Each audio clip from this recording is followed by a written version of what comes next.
నాకు ఒక విషయం జ్ఞాపకానికి వస్తుంది. రామకృష్ణ పరమహంస దగ్గరికి వెళ్ళి ఒక శిష్యుడు అడిగాట, ఈశ్వరుడు ఎప్పుడైనా పకపక పకపక నవ్వుతాడా అండి అని అడిగారు.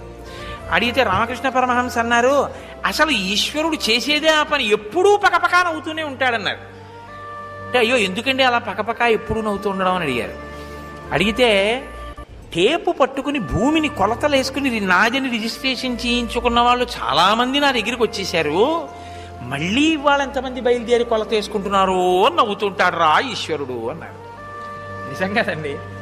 పేరెంట్ డీడ్ ఎంతమందికి మారిందో, ఎవడిది ఆఖరికి? ఇది ఈశ్వరుడిది. ఏమి పిచ్చి, నాదని పిచ్చి, ఆ పిచ్చితోటి పాడు చేసుకోవాలి. కాబట్టి